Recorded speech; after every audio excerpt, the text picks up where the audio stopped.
دیتا ہوں. اب اسلام کے نام پر جتنی ریاستیں بنی وہی تو ہمارے سامنے ماڈل ہو سکتا ہے نا. تو کیا افغانستان ماڈل ہے ہمارا؟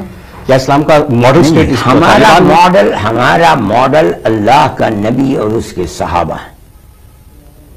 آپ سمجھیں اس بات کو. جو اللہ کے نبی نے کیا وہ صحیح ہے, وہ اللہ کے حکم سے کیا, بغیر کسی واسطے کے اللہ کے نبی سے دین کو صحابہ نے سیکھا جو ان کے ہاتھ کے اوپر ایمان لائے. وہ اصل ماڈل ہے. اگر کوئی اس کے مطابق رہتی دنیا تک قیامت تک کام کرے گا. صحابہ یہ کرتے تھے, اللہ کے نبی محمد نے یہ فرمایا, اس کے سامنے ہمارا سر جھکا ہوا ہے.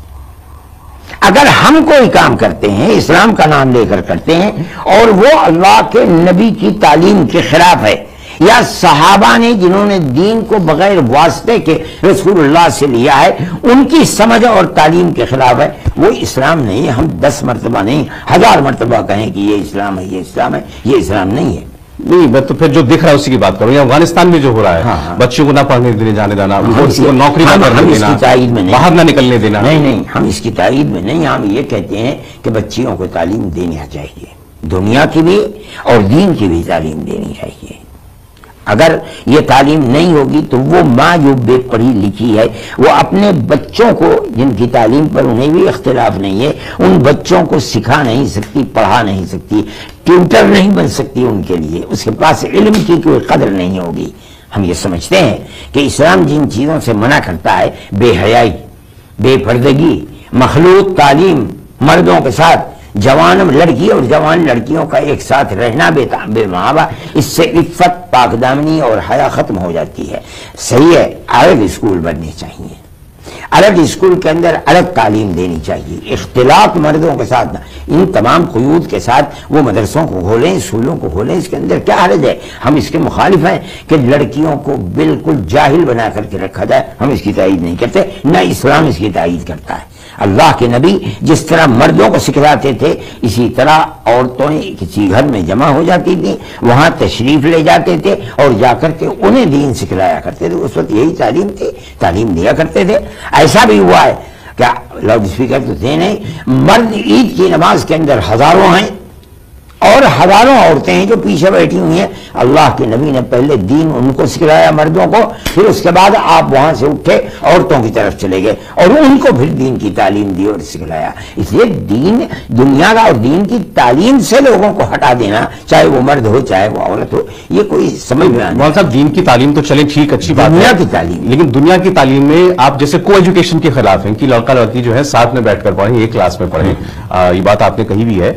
تو پھر بعد میں دنیا میں نکل کر رہے ہیں تو سب کو ایک ہی ساتھ ہے. آج ہمارے یہاں پر لڑکی جو بھارت کی بیٹی ہے تو فائٹر جیٹ اڑا رہی ہے. نہیں, وہ ٹھیک ہے, لیکن فائٹر جیٹ اور مسلمان لڑکی اڑا رہی ہے. ہاں میں کہتا ہوں, لیکن اس کی ضرورت نہیں ہے. اگر فائٹر جیٹ اڑانے, ان کو تعلیم تو دو پہلے.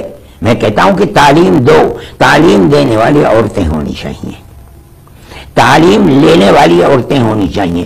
تعلیم کے بہت سے مواقع ہیں کام کرنے کے ایسے کہ جہاں عورتیں نہیں. اب مان لیجئے بینک کا مسئلہ ہے, میرے پیسے بینک کے اندر ہیں, میری بہن کے پیسے بھی بینک کے اندر ہیں.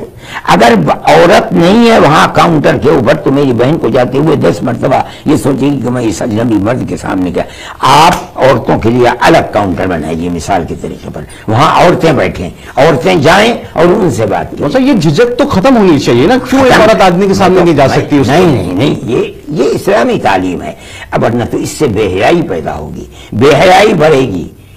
وہ یہ چیز ہے کہ اسلام اس سے منع کرتا ہے. کسی اجنبی مرد کے ساتھ اجنبی عورت کا اختلاط یہ ماحول کو خراب کرنے والی چیز ہے. اس سے معاملات برباد ہوتے ہیں, شادی بیاہ کے رشتے ٹوٹتے ہیں, ماں باپ کی عزت و ناموس کے اوپر لوگ مر جاتے ہیں, لوگ پھندے دے کر کے مار دیتے ہیں اپنی لڑکیوں کو. اس سے بچا کر کے امن و امان, عفت و پاک دامنی بہت بڑا میدان ہے. آپ لڑکیوں کو سکھائیے, لڑکیوں کے لیے الگ کاؤنٹر طرح طرح کے بنائیے, وہاں لڑکیاں بیٹھے رہیں, عورتیں بیٹھی رہیں, یہ جائیں جا کر کے ان سے بات کریں. اس لوگ کہتے ہیں روڑی وادی سوچ ہے, یہ پرانے زمانے کی سوچ ہے, آج دنیا بدل چکی ہے. لیکن میں کہتا ہوں آج بھی دنیا کے اندر مسائل پیدا ہوتے ہیں. آپ اخبارات کو پڑھیے, روزانہ بچیوں کے ناموس لٹتا ہے اور وہ مر جاتی ہیں, ان کو قتل کر دیا جاتا ہے. امن و امان کو اگر آپ کو قائم کرنا ہے تو آپ کو عفت و پاک دامنی اور حیا اور شرم کے اندر درمیان میں دیوار کھڑی کرنی ہوگی, ورنہ اسی طرح بربادی ہوتی رہے گی.